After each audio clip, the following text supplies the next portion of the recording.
Hi, Jim. Hi, Jim. How are you today? I'm doing great. How about you? I'm doing great myself. Thank you for offering your fantastic, your expertise and fantastic topic for today. Because people think about it, people know it's out there, but I Yeah. haven't seen a lot of interesting discussions on this topic, which is going to be AI in art and music today. Yeah, So and there's a lot going on. So I'm going to just give people just a small taste of what's going on there and try to elaborate on what other things are going on out in the world.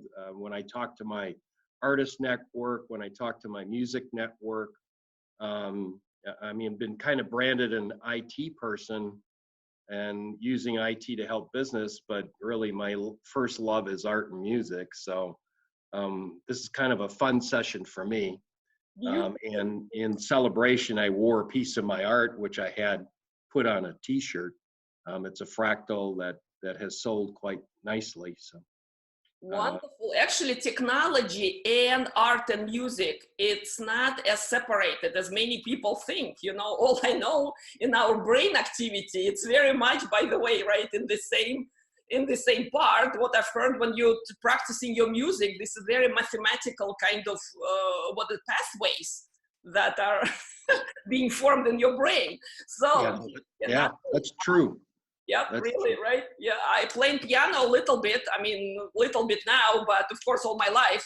And I so appreciate the fact that I can kind of express myself in certain ways and, yeah, get some fun and satisfaction out of it. So I'm not that far into that feeling, but of course, I'm not a creator. I'm not a Mozart or Beethoven yet, but maybe some of the AI bots will be pretty soon. So start with, or will robots be writing music for us, or will we be still relevant in years to come? Yeah, and that's the key question.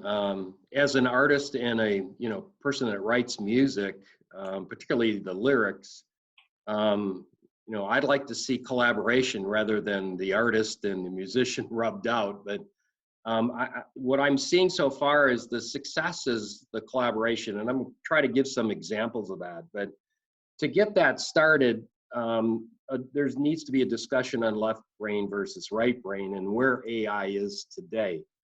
You can see the slide, in front of you here, and most of the activity for AI that's been getting results for business is on the left brain side. It's around analytics, or it's around details, it's around sequence, it's around applying analytics to sensing patterns, helping with decisions.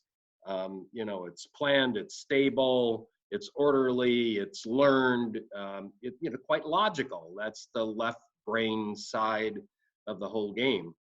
Um, the right brain side is where AI is venturing out. And we see that in both art and music. So it's the emotional, it's the social, it's the innovation, it's the perception, it's the three-dimensional space, it's the filling sound up, and creating something. And so, on the art side, there's always been, the dream of getting the perfect painting. In the masters during the academic period, tried that, and I've tried my hand at it. It's very difficult, and certainly computers could assist me and do that. But what I find is that the AI on the art side, and we're going to get into this, is more of an assistant, and it's a collaboration.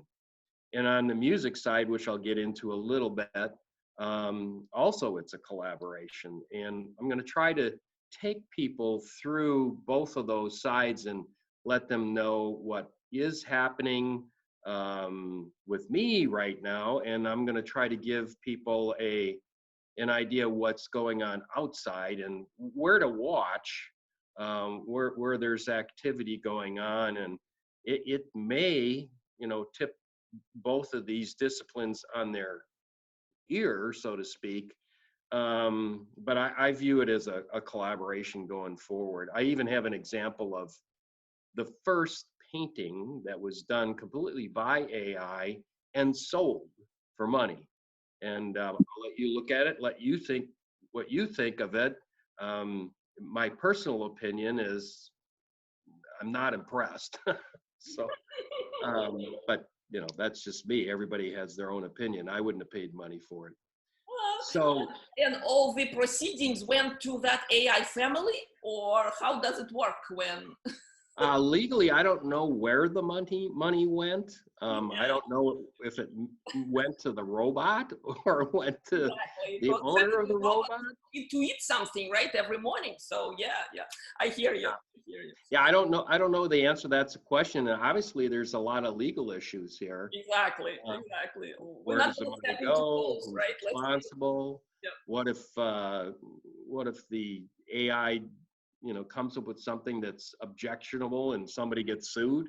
Who pays for it? You know, I don't know all of that kind of stuff, but um, I think we're going to see the worlds evolve. So I'm going to give people a small trip through how I've been collaborating with algorithms and AI. And I have to say, the art that I'm producing that's the most popular is the art where I'm collaborating with algorithms and AI. So the best sellers aren't the things that I hand paint. Mm-hmm.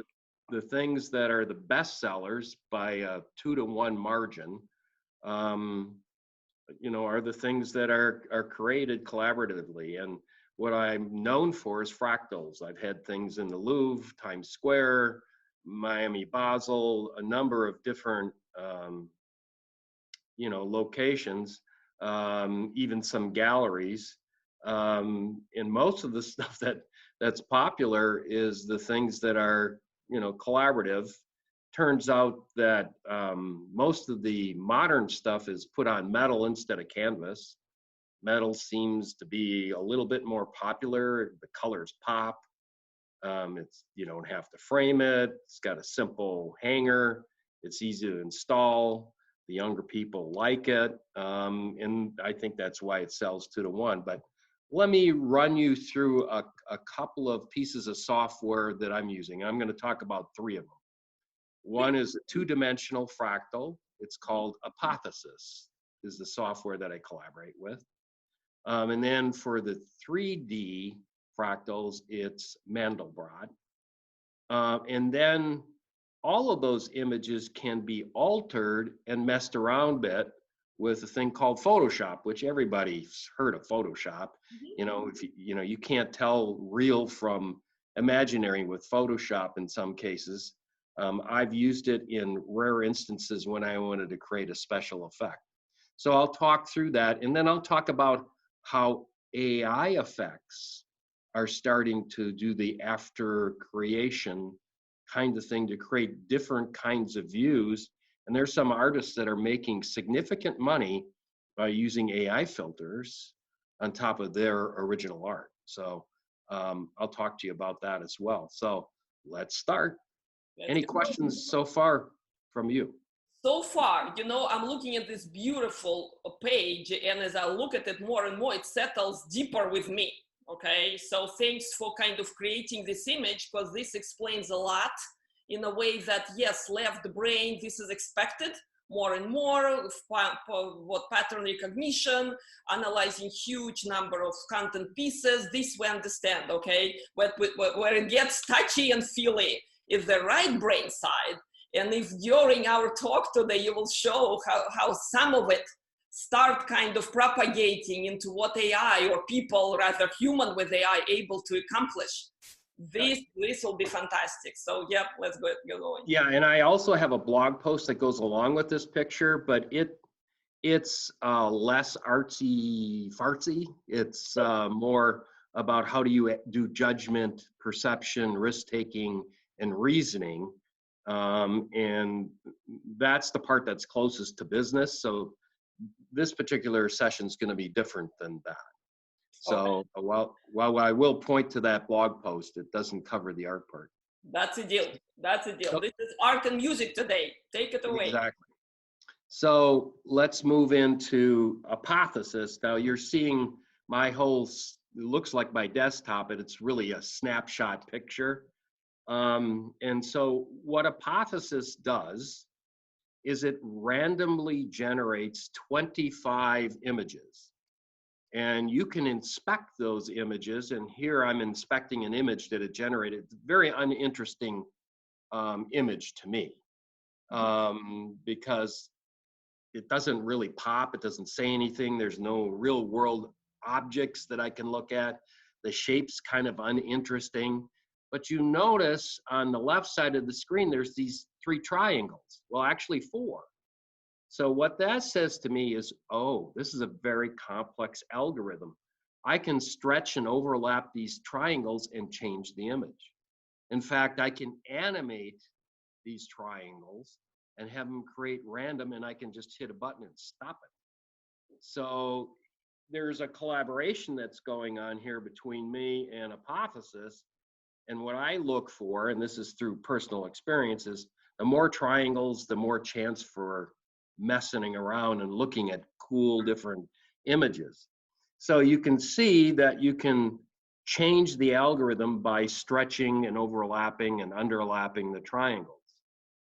Then what you can do is zoom in, zoom out, change the X and the Y, change the rotation, and you can change, and this is the interesting part, is the gradient.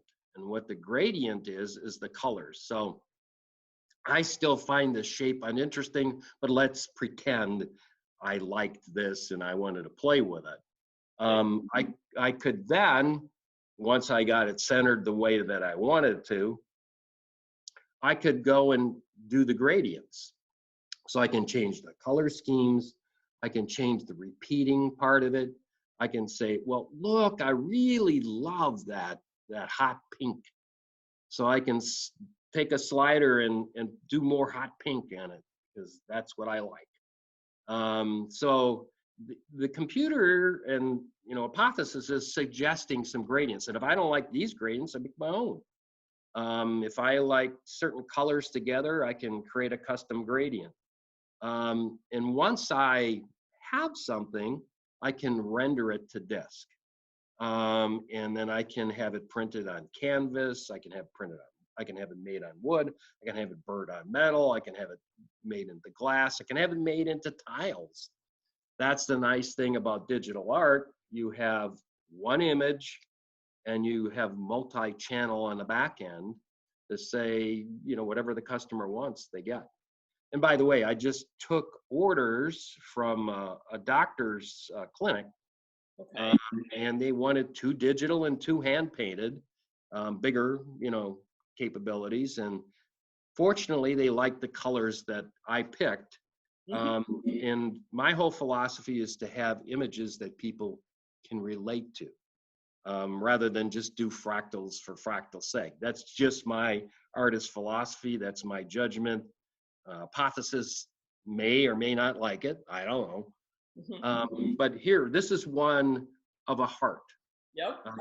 It's a 2D heart. It's probably one of my best sellers.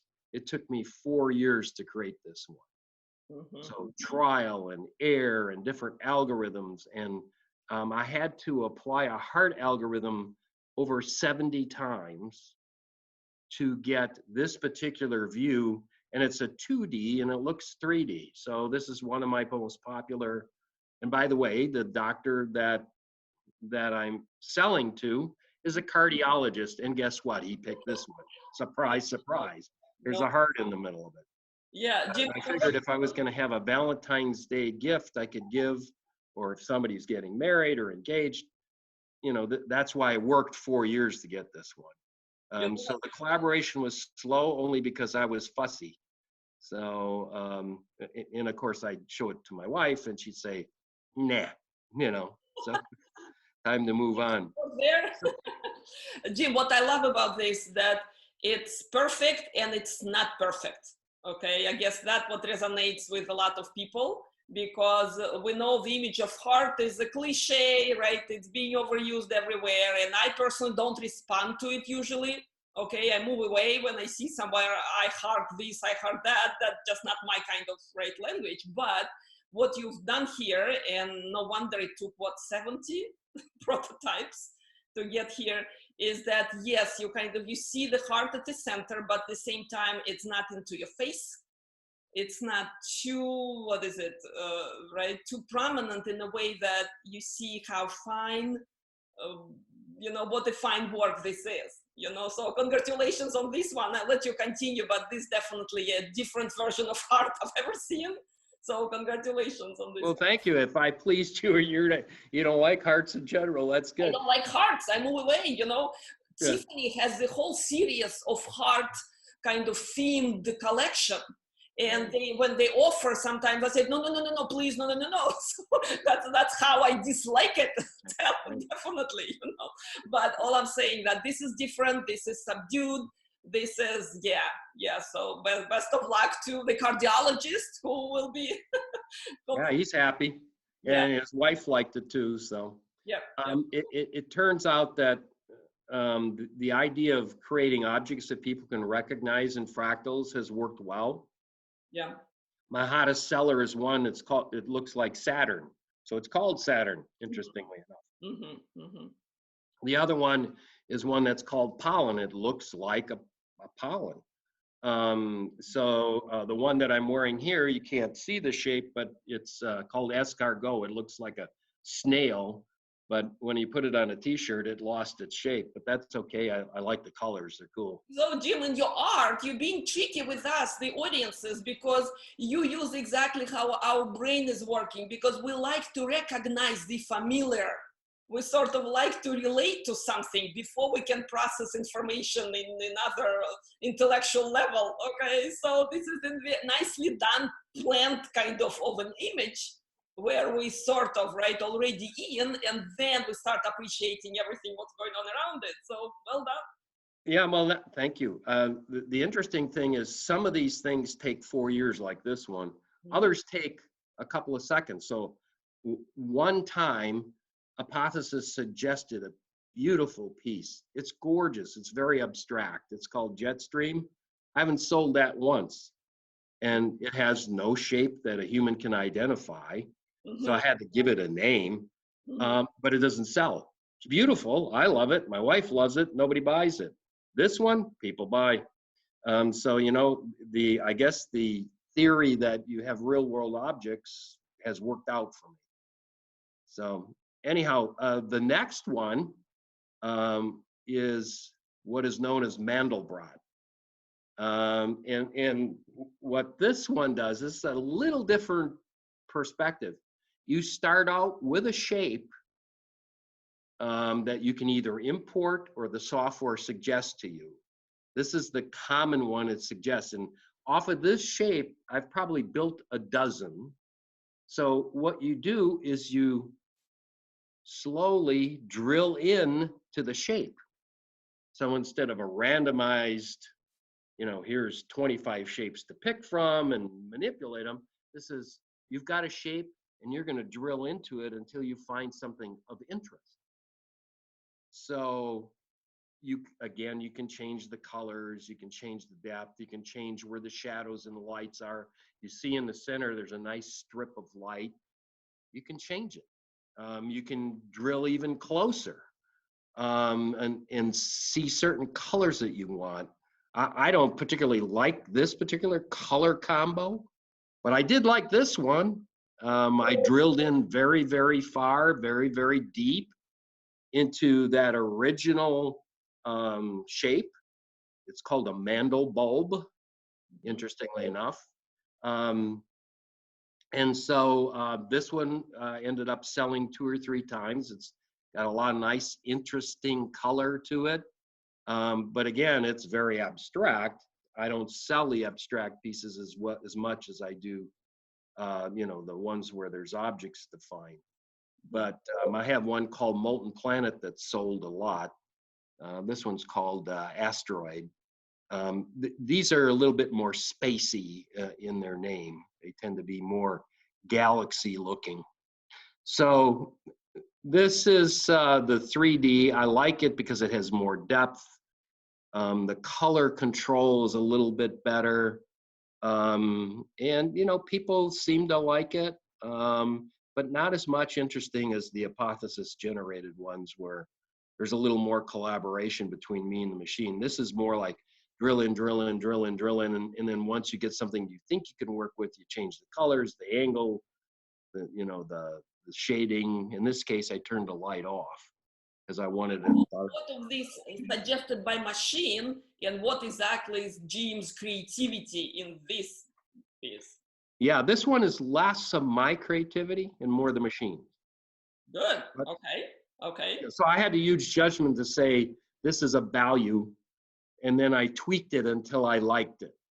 So there was my judgment there, but this is mostly, Mandelbrot approach, 3D kind of generated software.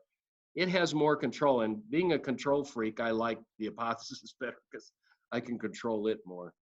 Beautiful. And technologist in you, Jim, okay? Because I know you're here as an artist today, but as a technology person. So what I understand, AI now is using simple, what is it, also pattern recognition and just learning on the visuals and as well as audio, images, right? And just basically consuming a lot of it to be able to produce based on certain, again, learning experience it went through, right? Is this correct statement? Yeah. Yeah, and I'll show you an example of that. Perfect. So here's one where I came out with, this is a Mandelbrot again, and kind of looked like somebody's knitting. Mm-hmm. But I thought it was an interesting star pattern that I found in the middle of this, and where I drilled in. I said, I kind of like it, but I want to do something else with it. So now I brought in Photoshop. And then I took Photoshop and said, well, what can I do with this to make this thing a little bit more interesting? I don't like it to look like knitting. It's just not a male thing to like, I guess. I guess I fell into the kind of the sexist thing here, but very, Jim, very. Okay, keep going. So I applied a stained glass Mm-hmm. kind of effect, and that's the same image. It's hard to believe. Yeah. So here you've got the machine collaborating with me. I'm saying I got something, it's somewhat interesting, make it better. Mm-hmm. Mm-hmm. So through trial and error, I ended up with, this stained glass, and this sold a couple of times. Nice. Much nice. to my surprise. Now you look image. back at this and you say, yeah, that's the same thing. It's that's the exact same thing with a nice Photoshop filter. To my eye, it's a little more sophisticated in a way that, again, that shape is not into your face anymore, but it's definitely recognizable. So I guess that's what attracted me to this. So yeah, keep going. Uh-huh. So anyhow, I've shown you three things. I showed you hypothesis, Mandelbrot, and now Photoshop. And there's a lot of things that you can do with Photoshop. I have a huge Wacom board, 40-inch HD Wacom board, and I can draw on it, and I can have Photoshop put layers on, and I love doing that kind of stuff. But I like the computer to do a lot of the work for me, and then I like to tweak it. My son, who worked for Disney until his passing, liked to build things from scratch, scan it in, and then do some things. So, I've done that as well. I have some pieces of art there. This last one is a true AI filter. There's this artist that's become very famous by taking their hand paintings, and like I did with Photoshop, they apply an AI filter that creates this wonderful texture on this particular portrait of this young man. It's a beautiful piece. And he's been quite successful selling this. So he's creating, AI has given them, like a smart kind of thing. Like in the one that I showed you that had the stained glass, it was applying the filter to the whole image. In this case, you can see AI is picking out spots to add some different highlights, which I think is really quite cool. I may try that on one of my paintings. I told you that I sell 2-to-1 fractals versus hand paintings. Maybe I can make my hand paintings a little bit more interesting. I mean, this is really something I would like to try. Here is an AI generated painting, Mhm. completely generated by AI and used, Wow, deep. based on what? What was the input? I mean, AI just doesn't start generating on its own, right? What's the kind of It start? was a deep learning thing. It was looking at different portraits Mm-hmm. of people. You can see a flesh tone, a flesh note here. Uh-huh. So it may have been looking at nudes. I wasn't involved with creating it, but this is the first AI generated painting or piece of art that sold. So this was commercially sold. Somebody loved this. Um, Based on the flesh tones, I would say that it looked at, very artistic paintings, potentially, nudes, because there's a lot of flesh color here, and created some art. Jim, you see, that's why we're all so different. Okay, I wouldn't ever choose flash word for this. To me, it's inside of the oyster. Okay, but that's just me. You see it? Oh yeah, I could see an oyster there. Yeah, yeah, very cool. Yeah. Well, I'm used to hanging around with the art scene, and I don't do, fleshy colored paintings. I do more regular portraits and things like that. A lot of the art scene is that. Mm-hmm. Anyhow, that's my section on art. I wanted to move on to music next. Do you have any comments, questions? Yes, please. Yes, please. Let's go into music, and then hopefully at the end we can summarize, okay, some similarities and what AI as right is a new way of helping people, right, can achieve with humans, right? So. Yeah, so I've got the artist thing off my bucket list now. Mhm. Somewhat successful artist, and I make enough to break even, which for an artist is pretty It's a cool. lot. It's a lot. So the Fantastic. Yeah, next thing on my list, Jim, absolutely, because I know your exploding mind, that keeps searching in different places and looking for a solution there. Fantastic. yeah, if I get bored, I die. Yes, I'm afraid of that. We don't It's want not that to age. happen, so keep creating, keep creating. Okay, music now, right? So Yeah, yeah. music. I decided in March of 2017 I was going to write a song. Now, Hmm. there's a group that I really admire called REM out of Hmm. Athens, Georgia. Hmm. They were poets, and then they learned how to play music later.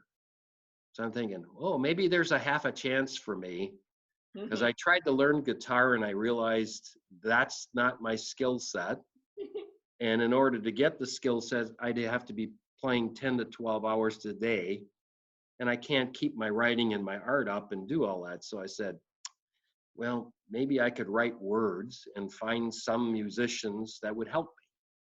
So I wrote a song about somebody's life, from their birth through their passing, and it's somewhat of a ballad.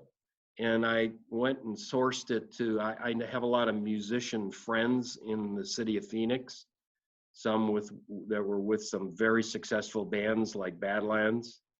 And I know a lot of cover musicians, and I took my song to all my friends, and every one of them said, well, you got words, but you got no music. I can't work. Okay. I think I know where you're going with this. So okay, okay. Yeah, so anyhow, I'm going like, okay, I can't play a musical instrument. Right. I've got a writing nobody wants to touch, Okay. and I've got a bucket list goal to The write a perfect song and have it. combination, Jim. You got all the elements of success you just mentioned. Okay. Absolutely. Great start. Yeah, I had the motivation. That's all I had. So I went and I tried to find a voice coach. Okay. So I says, the instrument I have is my voice. Despite the fact that I have a cold, I can sing okay. In church, nobody looks at me funny when I sing. And my wife says, your voice isn't half bad. So I went and got a voice coach. And he said, okay, let's do a test. And there's nothing worse than hearing your own voice when you sing for the first time. It's I know the mortifying. feeling. I know the feeling here, but we get used to it like everything else. So okay.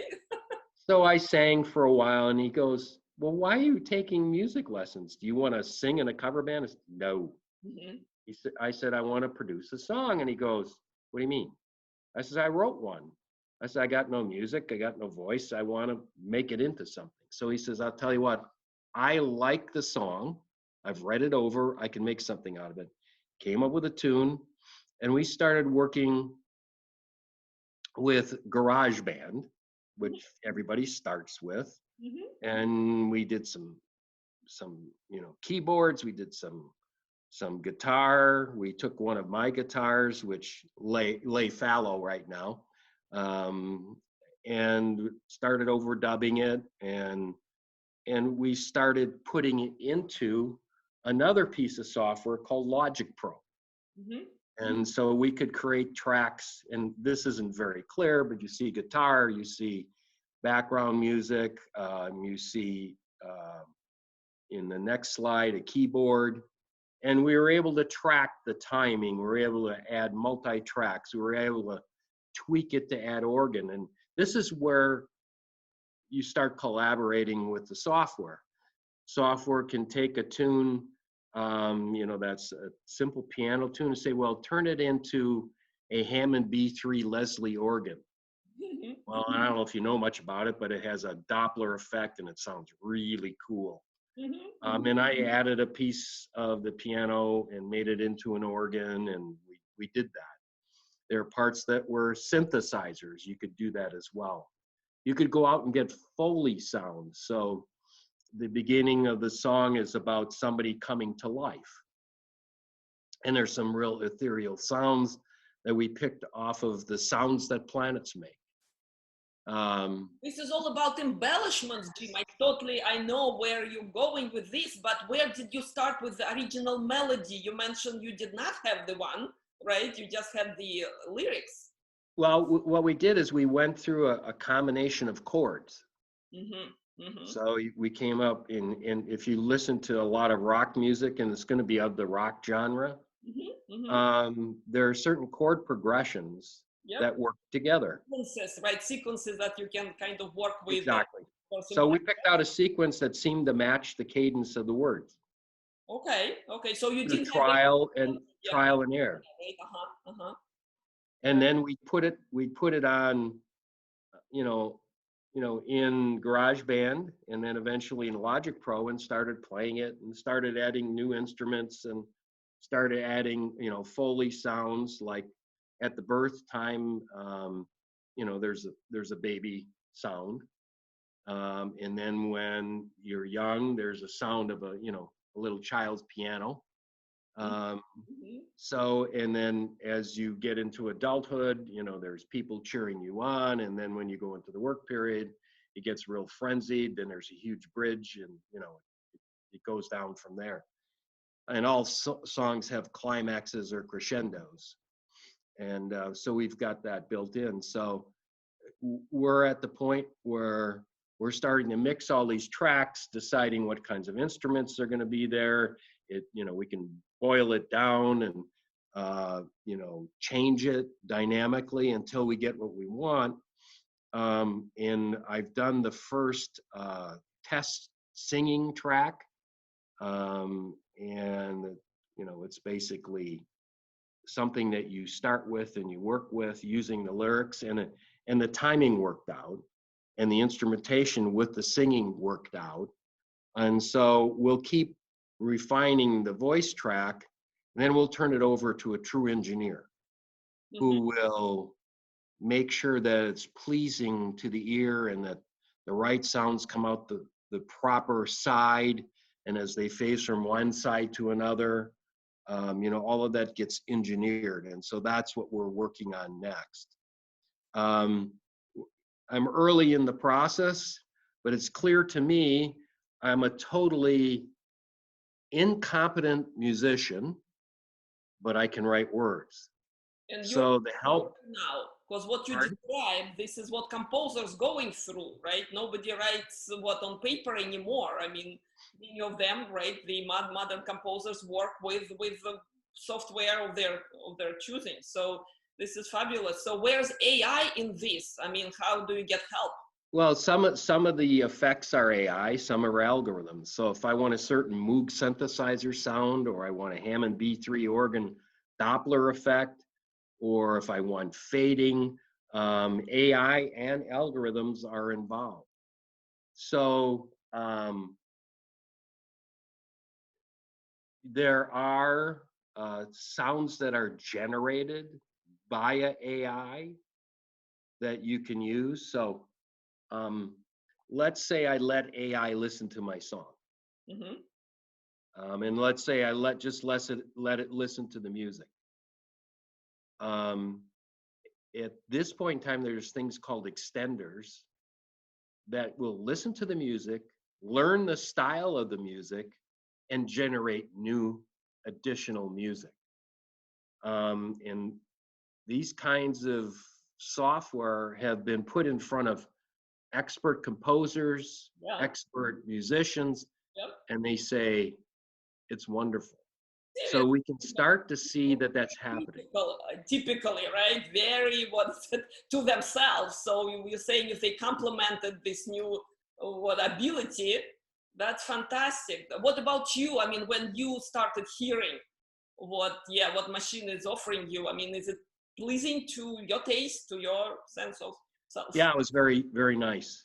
Yeah. I have to say I'm taking more of a bit perspective because I have a design for my song, and I'll take bits that I think the computer has done a really nice job, and I'm going to insert it here. Mm-hmm. I'll So take a AI helping you, but still helping AI, right? I mean, the final version, I'm sure, will be heavy edited by you as well, because oh yeah, it'll be more my producer, myself, and the engineer mm-hmm, mm-hmm, than it will be AI. mm-hmm. But my song won't be fit for playing on stage with a huge, heavy band with deep bass and overwhelming drums and crazy bridges because my song is going to be produced for a digital copy so people can download, pardon me, and use it.